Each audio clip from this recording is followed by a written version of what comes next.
All right, 1-6, and we're kind of approaching the end of chapter 1 here.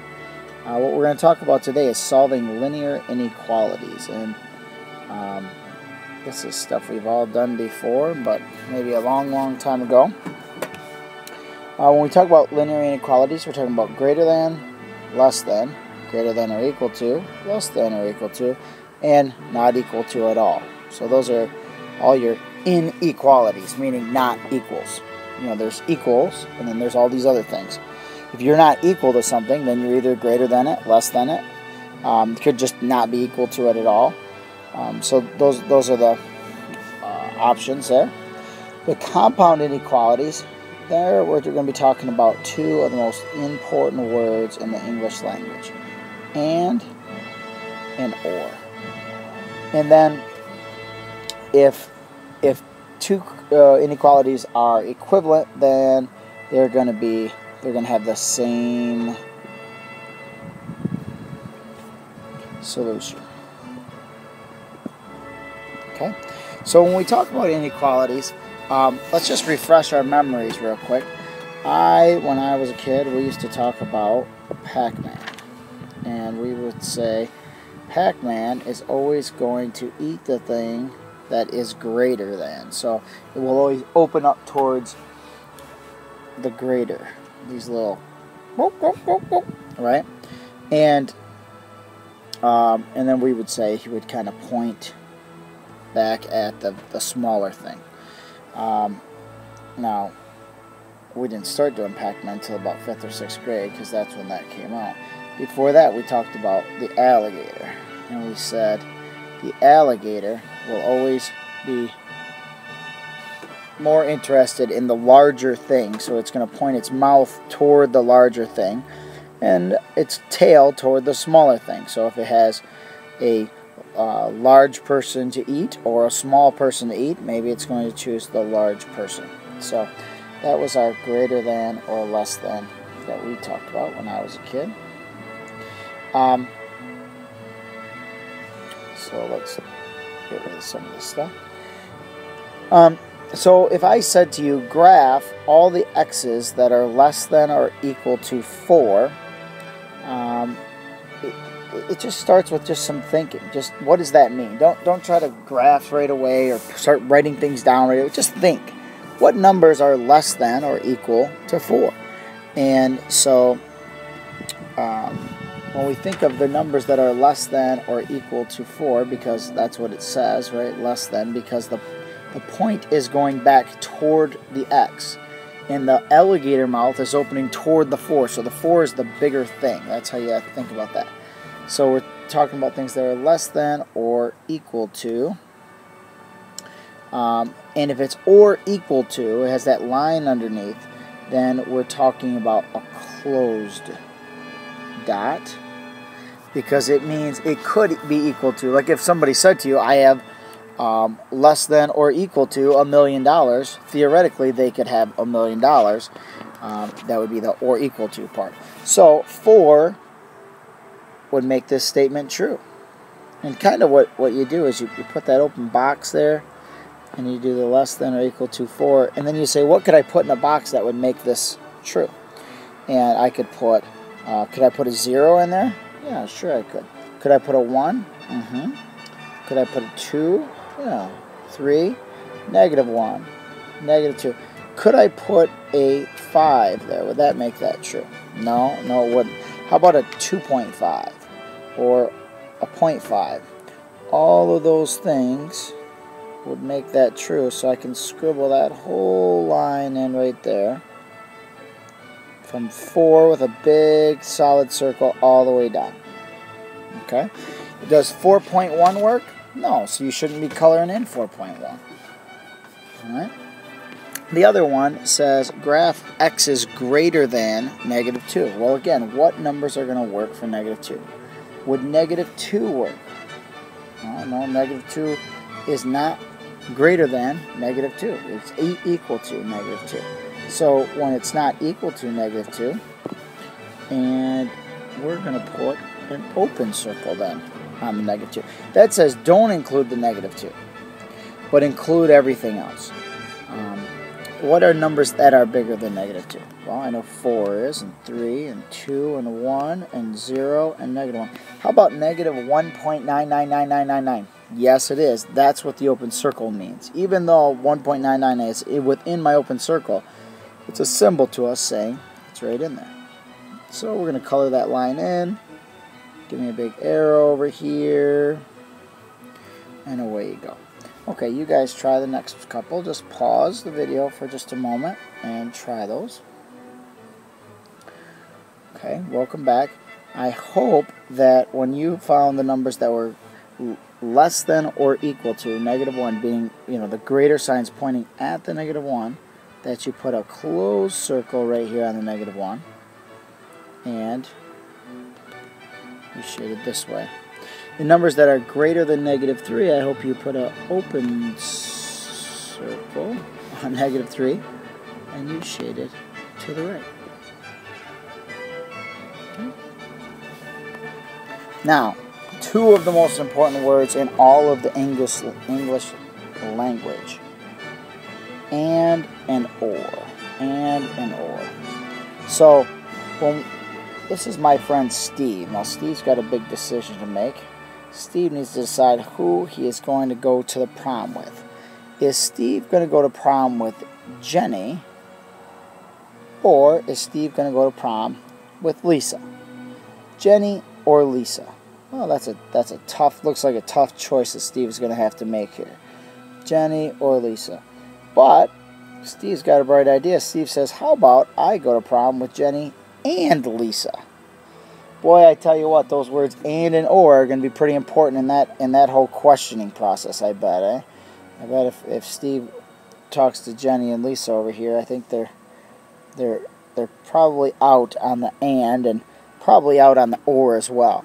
So that's what we're dealing with here, and or. Huge words in the English language.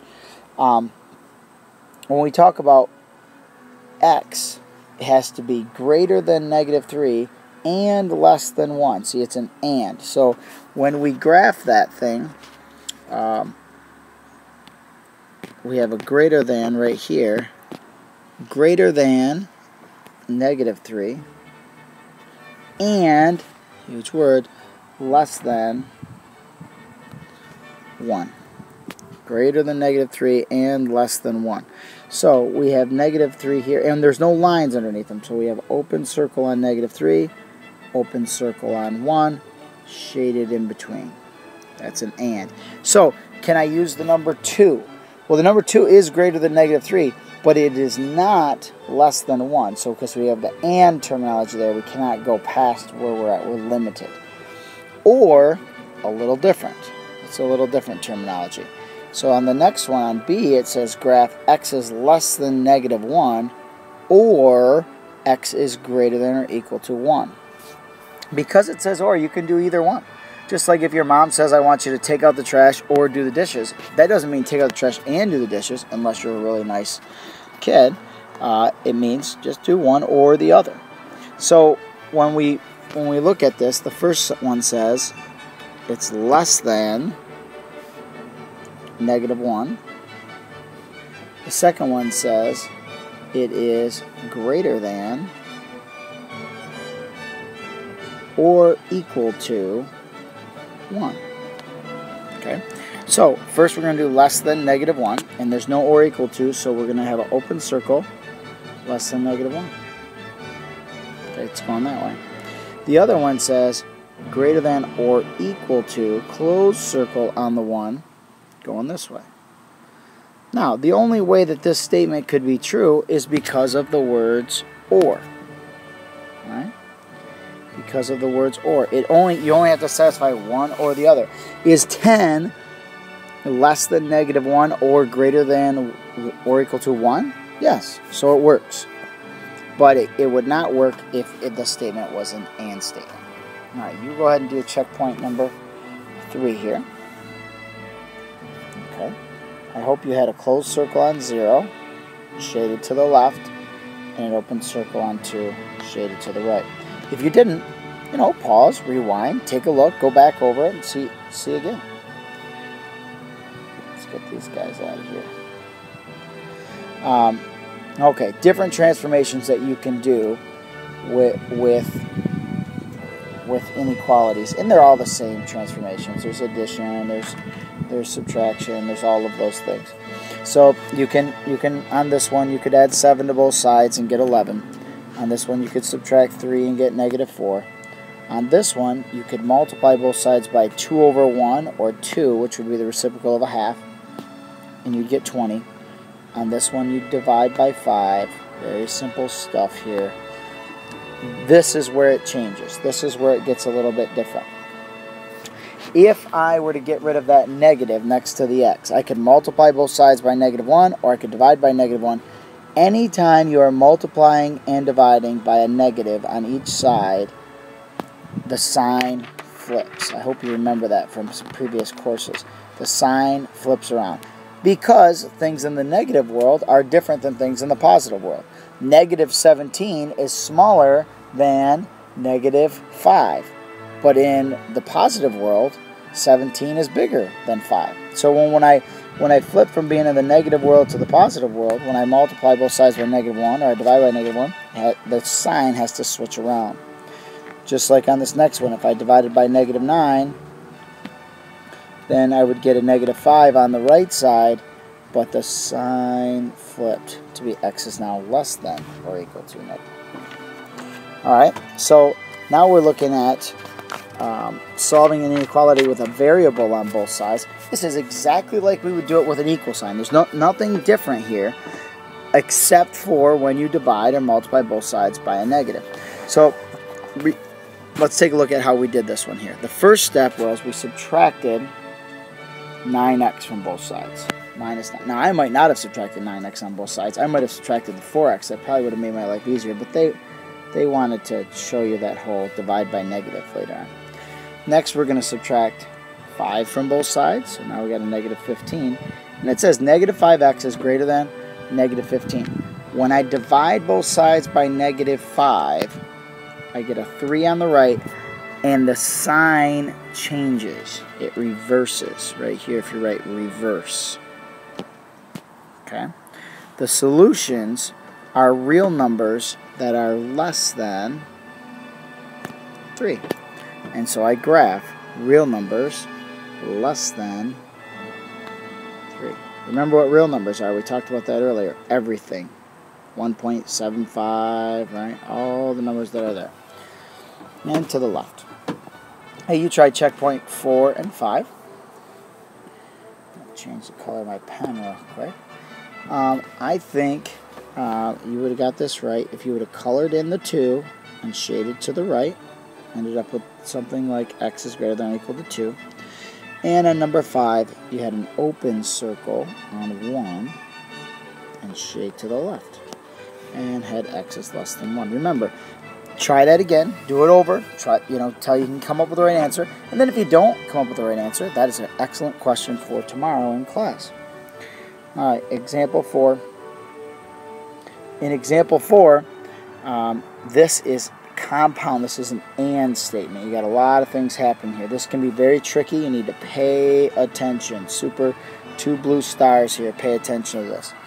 We are trying to get x by itself. That's our goal. So the first step that I'm going to do is I'm going to add 2 to all sides. And so when I add 2, I'm going to add 2 right here. I'm going to add 2 to the right, and I'm going to add 2 to the left. So if I add 2 to everything, in the middle, now I just have 5x. On the right I have 10. On the left I have -5. That works out. Then I'm going to divide everything by 5 because that 5x in the middle. So if I divide by 5 on the middle, I got to do it by the right and by the left. Okay? So now x is between -1 and 2.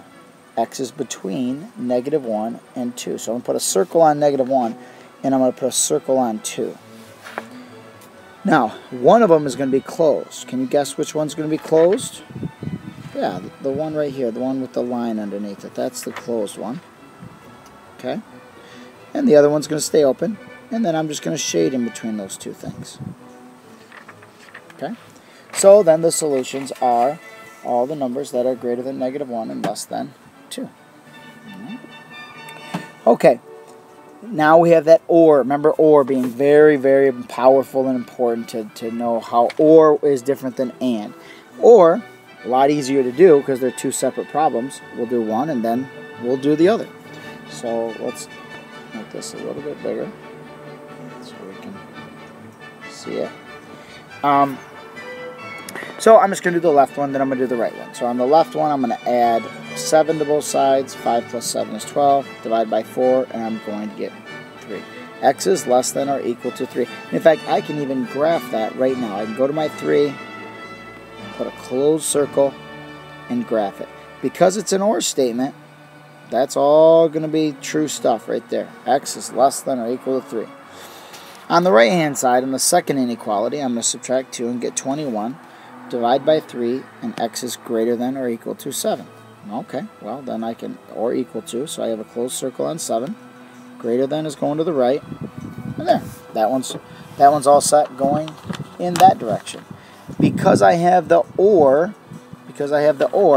the solutions are all real numbers less than or equal to 3, or greater than or equal to 7. You guys go ahead and do these checkpoints, and hopefully you do well on them. Pause and come back. Alright. Hopefully on this first one you got x is less than 4, but it's also greater than 2, and I hope you know when you look at that we're talking about AND. On this one here, x is less than or equal to 2 and greater than -3, and that's also an AND statement. Let's go back to 6 real quick. I forgot to put an open circle on 4, open circle on -2, graphing just in between them. On number 7, I got a closed circle on 2, an open circle on -3 because it doesn't have that line underneath it, and graphing in between them, shading in between them. And then on number 8, I hope you ended up with x is less than 4, or x is greater than or equal to 5. Greater than or equal to 5 looks like this. And x is less than, let's see. Oh, I don't think it's 4. I think if I add 6 to both sides, I get 4. Divided by 2, I think it's 2. So I'm going to go with an open circle on 2. I think this is 2. Sorry about that. And I'm going to shade to the left. And there we go. Sorry for the long lesson, folks. That was the longest one so far. I hope you enjoy it. And have a good day. Make sure you come with questions tomorrow.